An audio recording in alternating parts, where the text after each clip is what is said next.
Bismillahirrahmanirrahim. Assalamualaikum warahmatullahi wabarakatuh. Alhamdulillahirabbil alamin. Assalatu wassalamu ala asrofil anbiya'i wal mursalin wa ala alihi wa ashabihi ajma'in. Amma ba'du. Pertama-tama marilah kita panjatkan puji syukur kita atas kehadirat Allah Subhanahu wa taala yang mana pada hari ini kita telah diberikan nikmat kesehatan, nikmat keilmuan, nikmat keimanan sehingga kita bisa mengikuti ya dan bisa bertemu pada pertemuan kedua pada mata kuliah Hukum Perdata. Kedua, sholawat serta salam mari kita selalu sanjung agungkan kepada Nabi besar kita Muhammad Sallallahu Alaihi Wasallam. Semoga kita mendapatkan syafaatnya di yaumil qiyamah. Amin ya rabbal alamin. Baiklah, marilah kita buka pertemuan kita ini dengan sama-sama mengucap lafaz basmalah. Bismillahirrahmanirrahim. Baiklah, hari ini adalah pertemuan kedua kita pada mata kuliah Hukum Perdata ya. Nah, hari ini kita akan membahas tentang materi mengenai pengertian dan sistematika hukum perdata. Diharap untuk disimak ya. Di sini Bapak sudah menyiapkan slide-nya. Oke, kan Bapak share ya. Baik.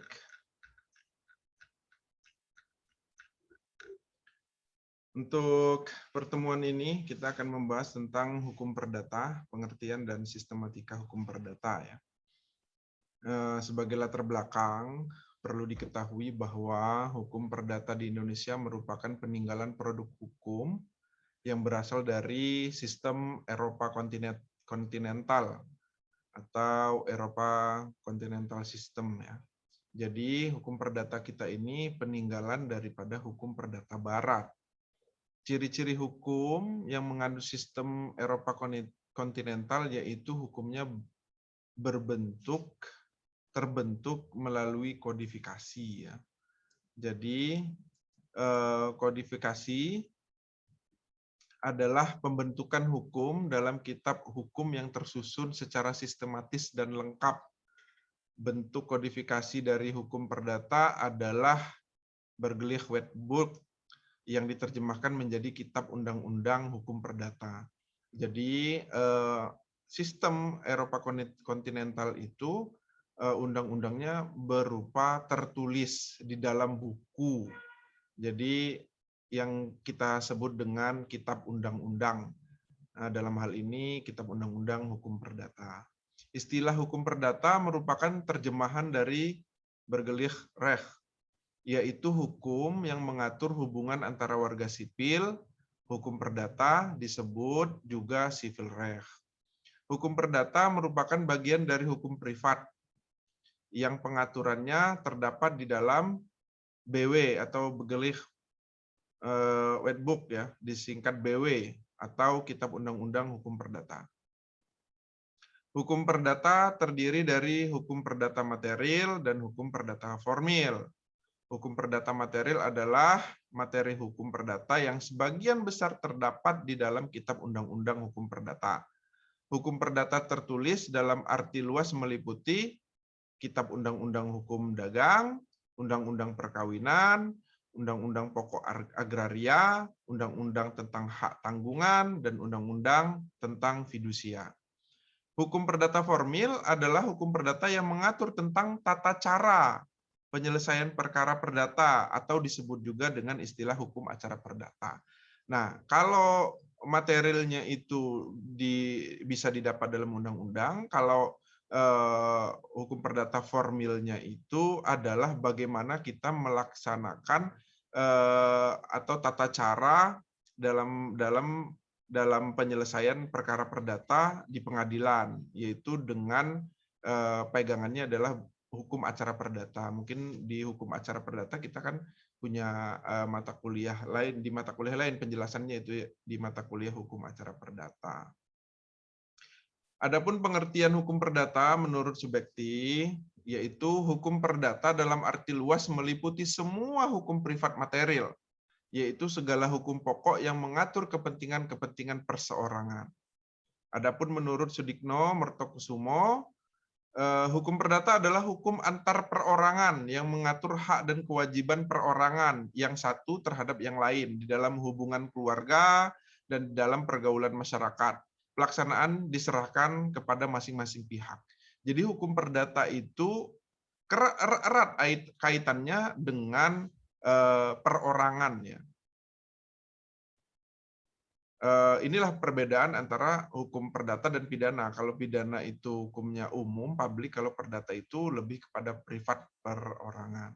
Kita lanjut ya. Untuk pengertian menurut Vollmer, yaitu hukum perdata ialah aturan-aturan atau norma-norma yang memberikan pembatasan. Oleh karenanya, memberikan perlindungan kepada kepentingan-kepentingan perseorangan dalam perbandingan yang tepat antara kepentingan yang satu dengan yang lain. Dari orang-orang di dalam suatu masyarakat tertentu, terutama yang mengenai hubungan keluarga dan hubungan lalu lintas. Dari ketiga tersebut, di atas, dapat disimpulkan bahwa hukum perdata adalah hukum yang mengatur hubungan hukum antara orang atau badan hukum yang satu dengan orang atau badan hukum yang lain. Antara orang satu dengan orang yang lain atau badan hukum satu dengan badan hukum yang lain di masyarakat dengan menitikberatkan kepada kepentingan perseorangan atau pribadi atau badan hukum. Kalau pribadi itu kita sendiri, kalau badan hukum itu seperti organisasi ya, yang tentunya sudah terdaftar di notaris ya. Nah, selanjutnya untuk sistematika hukum perdata menurut ilmu pengetahuan hukum sekarang ini dibagi menjadi 4 bagian, yaitu yang pertama tentang diri sendiri atau hukum perseorangan, yang kedua kekeluargaan, yang ketiga kekayaan. Nah, kekayaan ini dibagi atas hukum kekayaan yang absolut dan hukum kekayaan yang relatif. Yang keempat berkaitan dengan waris. Nah, itu menurut pendapat doktrin ya, doktrin atau pendapat para ahli. Nah, ini kalau sistematika menurut Kitab Undang-Undang Hukum Perdata. Adapun dalam Kitab Undang-Undang Hukum Perdata ada 4 bagian buku ya, 4 buku ya. Buku yang pertama yaitu tentang orang, buku yang kedua tentang benda, buku yang ketiga tentang perikatan, buku yang keempat tentang pembuktian dan daluarsa. Nah, adapun buku 1 tentang orang, ini ketentuan yang diatur dalam buku 1 ini mengatur tentang hukum orang dan hukum keluarga. Hal tersebut mengingat menurut pembuat undang-undang pengertian hukum orang dalam arti luas juga meliputi hukum keluarga. Jadi yang dimaksud dengan orang itu juga adalah bersama dengan keluarga begitu. Terus berkaitan dengan ketentuan buku 1 KUH Perdata dewasa ini dengan lebih diundangkannya Undang-Undang Nomor 1 Tahun 1974 tentang perkawinan, maka segala ketentuan yang berkaitan dengan perkawinan sepanjang sudah diatur dalam undang-undang tersebut, maka ketentuan perkawinan dalam KUH Perdata tidak berlaku lagi. Kalau sudah ada, sudah termaktub di dalam undang-undang perkawinan, maka apa yang dimaksud atau apa yang tertulis dalam buku 1 hukum perdata itu tidak berlaku ya berkaitan dengan perkawinan, terkecuali kalau tidak diatur di dalam Undang-Undang Nomor 1 1974. Terus buku 2 tentang benda. Nah, ketentuan yang diatur dalam buku 2 KUH Perdata menyangkut tentang hak-hak kebendaan yang merupakan bagian dari hukum kekayaan sebagaimana diatur dalam doktrin ya atau pendapat para ahli. Menurut doktrin hukum, kekayaan dibagi menjadi 2, yaitu kekayaan yang absolut yang merupakan hak kebendaan yang diatur dalam buku 2 tentang benda, dan hukum kekayaan yang relatif merupakan hak-hak perseorangan yang diatur dalam buku 3 tentang perikatan. Berkaitan dengan ketentuan buku 2 tentang benda, KUH Perdata tidak diberlakukan lagi, yaitu dengan berlakunya Undang-Undang Nomor 5 Tahun 1960 tentang Peraturan Dasar Pokok-pokok Agraria.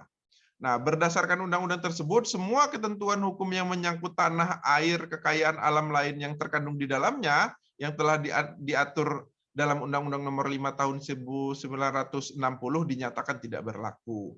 Selain itu, berkaitan dengan jaminan atas tanah dan benda-benda yang berkaitan dengan tanah yang dulu menggunakan ketentuan hipotek, sebagaimana diatur dalam buku 2 KUH Perdata, dalam berlakunya Undang-Undang Nomor 4 Tahun 1996 tentang hak tanggungan dinyatakan tidak berlaku lagi. Dalam buku 2 tentang benda KUH Perdata tersebut juga diatur ketentuan hukum waris berdasarkan dua alasan yang menurut pembuat undang-undang melalui ketentuan pasal 584 KUH Perdata yang menyebutkan mewaris adalah salah satu cara memperoleh hak milik. Selain itu, ketentuan dalam pasal 528 KUH Perdata ditentukan hak waris merupakan hak kebendaan. Terus di dalam buku 3 tentang perikatan. Nah, hukum perikatan yang diatur dalam buku 3 KUH Perdata ini sebagaimana disebut sebelumnya merupakan bagian dari hukum kekayaan yang relatif. Ya, ini menurut doktrin. Hukum perikatan mengatur tentang hubungan hukum antara orang yang satu dengan orang yang lain untuk memberikan sesuatu, berbuat sesuatu, atau tidak berbuat dalam ruang lingkup hukum kekayaan yang bersumber dari undang-undang maupun perjanjian. Nah, khusus tentang hukum perjanjian berlaku asas kebebasan berkontrak atau freedom of contract. Dalam hal ini, setiap pihak diperbolehkan mengatur sendiri perjanjian yang mengikat di antara mereka, bahkan boleh menyimpangi ketentuan yang berlaku dalam KUH Perdata, sepanjang itu bukan perbuatan melawan hukum ya tentunya. Nah, buku 4 tentang pembuktian dan daluarsa. Dalam buku 4 KUH Perdata diatur tentang alat-alat bukti yang digunakan untuk menuntut atau mempertahankan hak-hak keperdataan seseorang di muka pengadilan.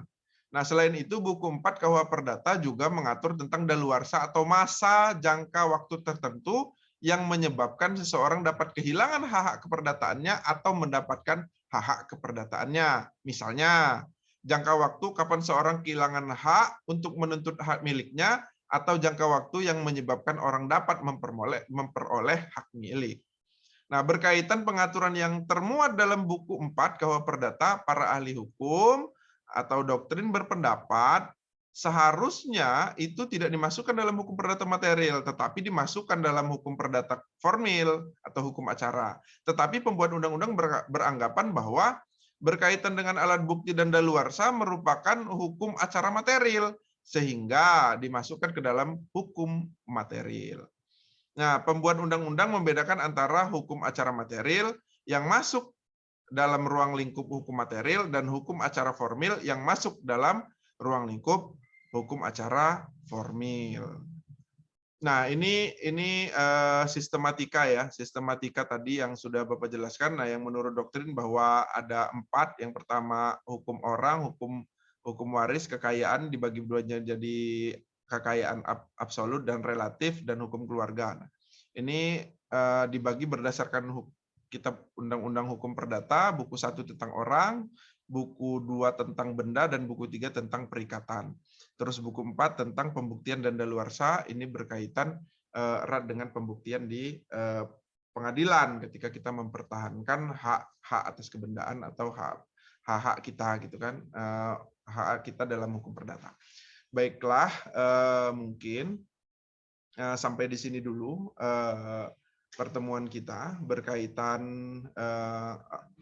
dengan hukum perdata pada materi kali ini yang berkaitan dengan pengertian dan sistematika hukum perdata. Semoga bermanfaat ya. Tapi sebelumnya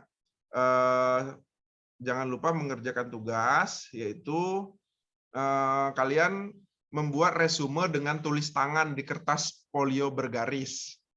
Nah, dalam satu halaman saja ya. Jadi apa yang sudah Bapak jelaskan di atas tadi, kalian resum. Hal-hal yang penting saja, cukup 1 halaman di folio bergaris. Hal ini Bapak maksudkan supaya kalian menyimak dan memahami dan mendapatkan pelajaran lah dari apa yang sudah disampaikan tadi. Nah, terus hasil daripada tulis tangan kalian itu di kertas folio itu difoto, dijadikan bentuk file PDF.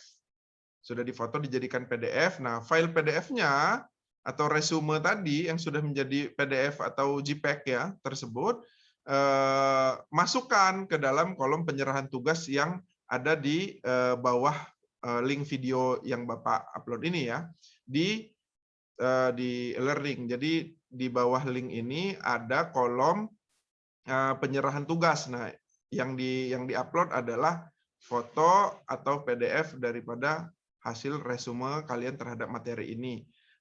Tugas dikumpul tepat waktu. Baiklah, mungkin itu saja pertemuan kita pada minggu ini. Kita akhiri dengan sama-sama mengucap lafaz hamdalah. Alhamdulillahirabbil alamin. Semoga bermanfaat. Saya akhiri. Wassalamualaikum warahmatullahi wabarakatuh. Oke, jangan lupa kerjakan tugas tepat waktu dan sesuaikan dengan apa yang telah disampaikan tugas-tugasnya. Terima kasih.